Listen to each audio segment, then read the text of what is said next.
서울 외곽 한적한 강가 마을에는 오래전부터 내려오는 도시 전설이 있었다. 강변을 따라 이어지는 고급 빌라 단지에는 오랜 세월 동안 무언가 이상한 일이 일어나곤 했다. 특히 여름밤이 깊어질수록 이상한 울음소리가 강가에서 들려왔고, 그 소리를 들은 사람들은 그 여인이 나타난다며 마을을 서둘러 떠났다. 한밤중 강가에는 가지 말라는 말은 주민들에게 규칙처럼 자리 잡았다. 민지와 그녀의 남자친구 정우는 이곳으로 이사 온 지 얼마 되지 않았다. 서로 약혼을 약속한 사이였고, 조용하고 경치 좋은 곳에서 새 출발을 하고자 이곳 강가를 선택했다. 아름다운 경관과 고요한 강의 흐름이 모든 걱정을 잊게 할 만큼 평화로웠다. 마을 사람들은 강가 전설에 대해 경고하며 밤에는 절대 그곳에 가지 말라고 주의를 주었지만, 민지와 정우는 평소 귀신이나 전설을 믿지 않는 편이었기에 대수롭지 않게 넘겼다. 그런데 어느 날 밤, 민지는 혼자 빌라에 남아있게 되었다. 정우는 회사 회식이 있어 늦게 들어온다는 연락을 남기고 나갔고, 민지는 집에서 창문 너머로 달빛이 강물 위에 아른거리는 모습을 바라보았다. 강가의 밤 풍경은 차분하고도 아름다웠다. 하지만 한참을 보고 있던 그녀는 강가 저편에 희미하게 서 있는 무언가를 보았다. 처음에는 사람인 줄 알았지만 가까이서 보니 긴 머리카락이 바람에 날리는 듯했고, 하얀 소복을 입고 있었다. 빌라를 향해 서서히 다가오는 그 형체는 점점 민지의 눈앞에 가까이 다가왔다. 민지는 순간 등골이 서늘해지며 마음속 깊은 곳에서 알 수 없는 두려움이 피어올랐다. 그녀는 스스로를 다잡으며 시선을 돌리려 했지만 이상하게도 그 형체에서 눈을 뗄 수가 없었다. 마치 그 형체가 그녀를 부르고 있는 듯한 느낌이 들었다. 다가오는 모습이 점점 선명해지자 민지는 결국 커튼을 닫고 그 자리를 떠났다. 며칠 후 민지와 정우는 집 근처에서 산책을 하기로 했다.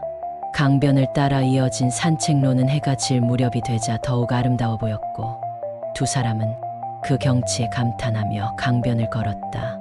그러나 강가에서 만난 마을 주민들은 두 사람을 보며 다시금 강가에 가지 말라며 충고를 했다. 몇몇 주민은 강가 근처에서 귀신을 봤다는 이야기를 들려주며 한밤중 강가에는 절대 가지 말라고 신신당부했다. 두 사람은 무섭기도 했지만 호기심에 이끌려 소문 속 이야기를 믿지 않기로 했다. 그날 밤 민지와 정우는 낮에 들은 소문이 자꾸만 머릿속을 맴돌았다.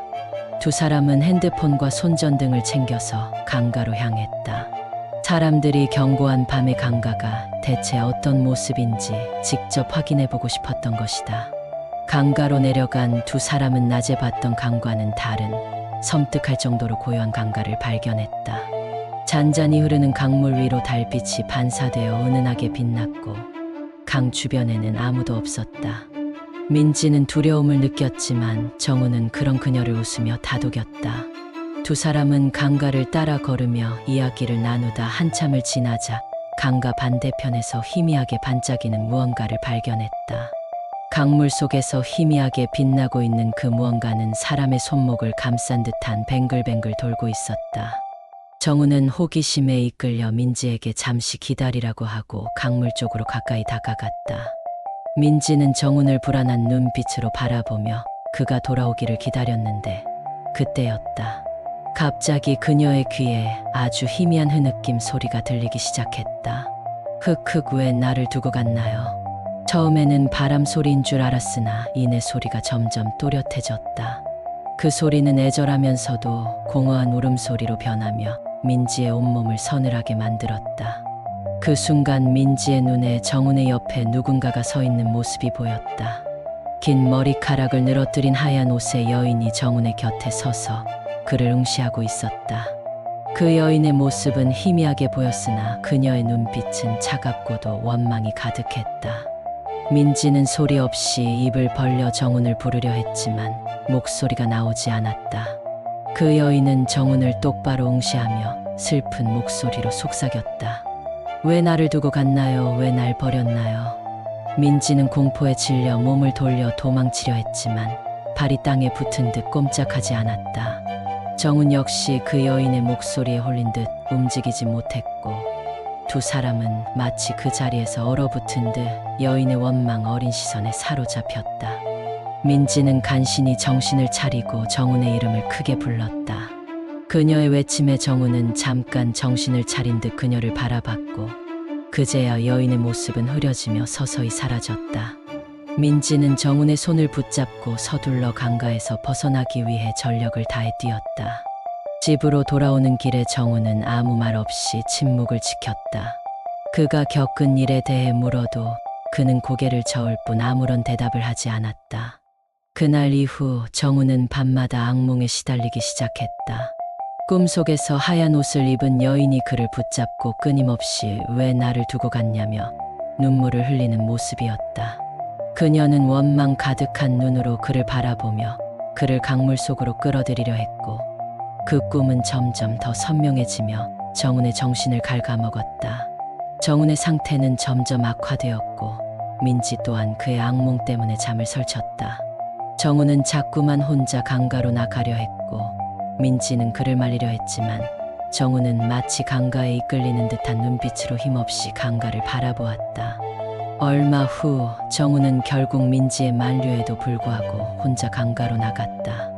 민지는 무언가가 이상하다는 걸 느끼고 정훈을 뒤따라 나섰다. 강가에 도착했을 때 민지는 정훈이 강물 위를 바라보며 멍하니 서 있는 모습을 발견했다. 그 옆에는 다시 나타난 하얀 소복을 입은 여인이 정훈을 응시하고 있었다. 여인의 눈빛에는 분노와 슬픔이 서려 있었고 그녀는 천천히 손을 내밀며 속삭이듯 말했다. 왜 나를 떠나갔나요? 왜 나를 버렸나요? 그 여인의 말에 정훈은 마치 최면에 걸린 듯 그녀의 손을 붙잡으려 했고 민지는 두려움에 질려 소리쳤다. 민지는 손전등을 흔들며 여인에게 말했다. 당신이 왜 여기에 있는지 모르지만 그를 붙잡지 말아주세요. 그의 잘못이 아니에요. 그러나 여인은 여전히 정훈을 놓지 않았다. 그녀는 민지를 잠시 응시하며 입을 열었다. 나는 그가 버린 사람이에요. 그는 나를 기억하지 못해도 난 그를 잊지 않았어요. 민지는 그녀의 말에 섬뜩함을 느끼며 그 여인의 정체를 알아차렸다. 여인은 오랜 세월 전 사랑하는 이에게 버림받고 강물에 몸을 던진 홀령이었다. 그녀의 사랑은 배신당했고 그 후에도 그녀의 영혼은 강물에 갇혀 떠돌고 있었다. 민지는 여인의 고통과 원망이 느껴져 눈물이 나기 시작했다. 그녀는 여인에게 떨리는 목소리로 말했다. 미안해요. 당신의 아픔을 이제야 알게 됐어요. 당신의 슬픔을 잊지 않겠어요. 이젠 편히 쉬어요. 민지의 말에 여인은 한동안 정훈과 민지를 지그시 바라보았다. 그녀의 눈에는 서서히 원망이 사라지며 평온함이 깃들기 시작했다. 여인은 마지막으로 슬프게 웃으며 강물 속으로 서서히 사라져갔다. 그날 이후 정훈의 악몽은 멈추었고 강가에서는 다시는 울음소리가 들리지 않았다. 민지는 매년 강가를 찾아가 여인의 넋을 기리며 작은 제단을 세워 그녀의 슬픔을 위로했다.